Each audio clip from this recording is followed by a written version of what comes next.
So I get a lot of questions about how much it costs to build a race bike, and all the parts that are associated with building a race bike and how much each part costs.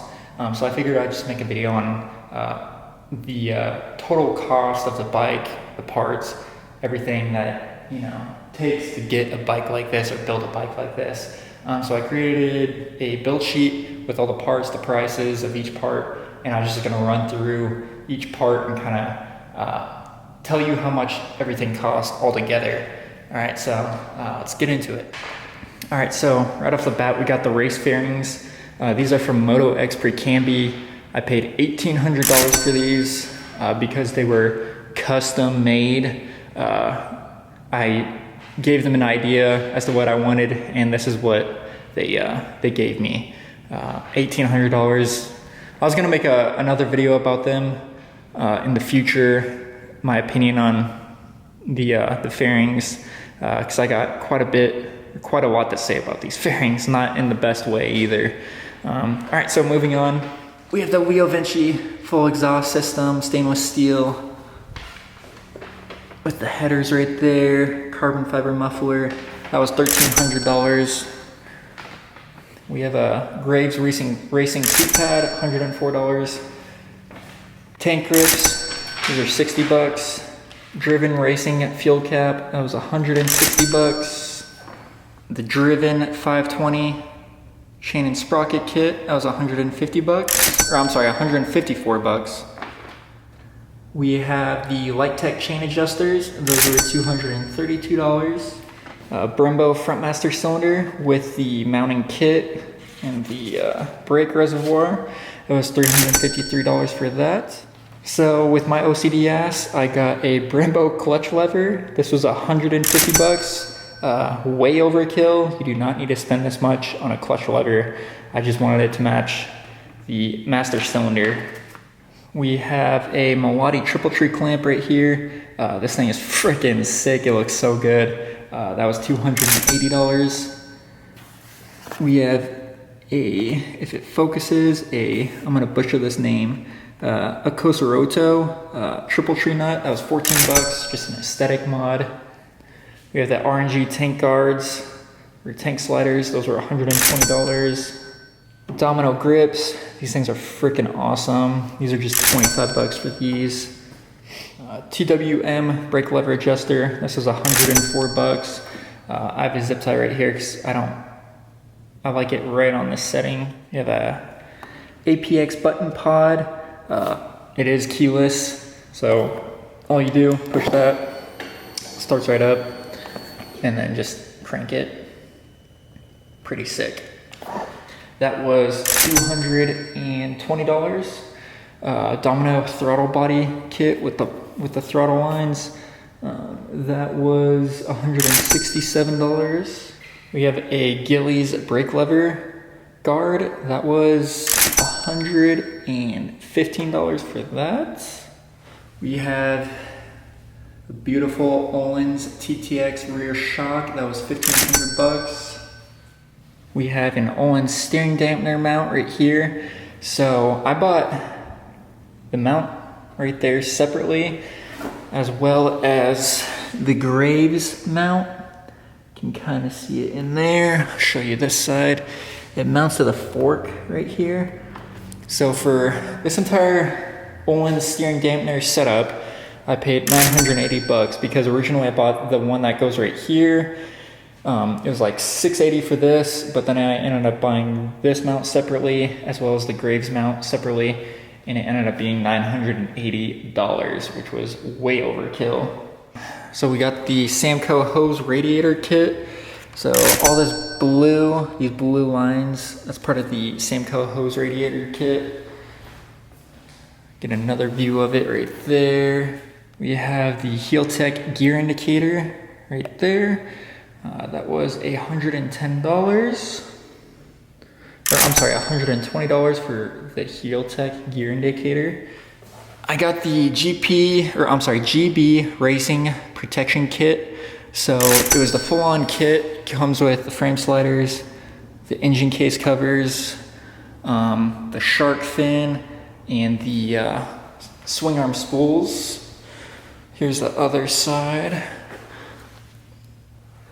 The Attack Performance rear sets, those were $480. Take a look at the left side, right there.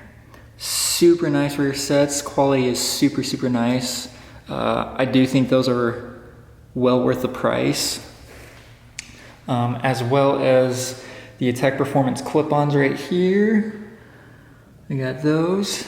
Those clip-ons were $265. And we have the IRC quick shifter auto blipper right there. That whole system with the computer and everything, it was $870, which is freaking nuts, dude. But it's a quick shifter and auto blipper in one, which is pretty freaking sweet. We have the Moto D 90-degree valve stems front and rear. Those were $25 for a set. I also have a Moto D oil drain plug under the belly pan. That was $25. I have captive wheel spacers. You can kind of see them, the little red things in there. Front and rear captive wheel spacers. Makes taking off the wheels a hell of a lot easier. I got Curvy Girl Zeus fasteners or race fairing hardware. I bought 2 packs of those. Those were $54. I have a race rear rotor. I just bought this off eBay. It was $50. Under the tail section, there's a SBU mail-in race ECU tune. That was $240 for the race ECU tune. Next up, we have the Cormoto stainless steel brake lines. These were $163. You can kind of see it in there a little bit. These are super awesome, super nice quality brake lines. I highly recommend getting those. Under the tank, there's a BMC race air filter. That was $100. We have a carbon fiber front fender. That was $167. As well as a carbon fiber rear fender. That was $120 from profiber.com. That's just an aesthetic mod. Don't need it. So up front in the brake calipers, we have Vestra racing brake pads, the SRJL XX racing pads, I believe. You gotta buy 2 pairs. They're $110 each, so $220 for a pair of racing pads. You don't need this, but I highly recommend it. Super, super helpful at the track to keep track of your lap times. Aim Solo 2, it was $460. And then $50 for the fork mount.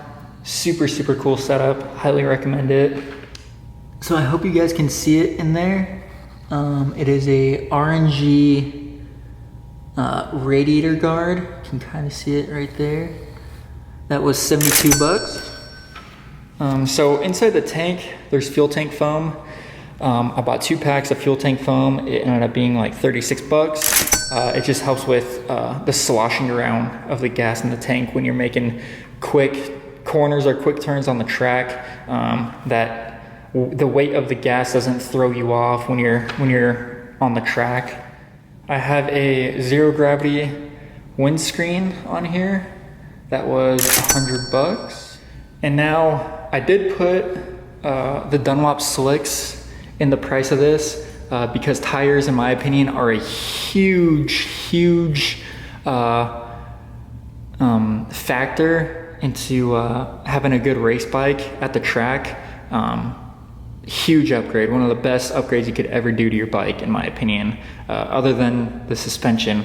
But the race slicks, the pair of race slicks was $400. These are Dunlop race slicks, front and rear. I do my own mounting and balancing, so I don't include that in the pricing. All right, so for the total pricing, for all the parts that are on this race bike, the total price was $12,674. That's just in parts. Now I did buy this bike for $7,200 about 2.5 years ago. Bought it from a guy, first owner, only had 600 miles on it, clean and clear title, great deal. Yeah, so $7,200 for the bike, and then $12,674 for parts, and that adds up to $19,874 to build a bike like this. So you're looking at roughly around $20,000 for a bike like this.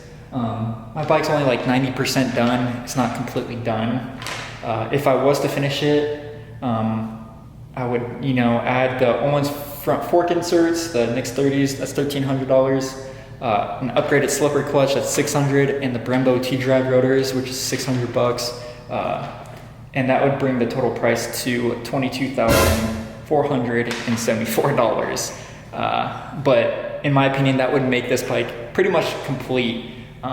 There's no crazy internal engine modifications or anything like that. So if you wanted to do that, that's another few $1,000s. That's kind of a ballpark as to how much it costs to build a race bike like this. And that's just the bike itself too. That's not including tire warmers, the stands, any sort of support equipment to allow you to run on the track or race. But yeah, I figured I'd give a price estimate as to how much it costs to build a race bike. Similar to this, you can cheap out on a lot of parts. I tried to not cheap out because I like to spend a little extra money and be reassured that my parts are not gonna break over long periods of time or over hard use. But yeah, that's pretty much it, and hope you guys enjoyed. Hope it helps with whether or not you plan to build a race bike in the future. Hopefully the price doesn't scare you away, and because it's totally worth it in my opinion. It is so much freaking fun riding a bike like this on the track. It's so much fun. But anyways, yeah, that's that, and see ya.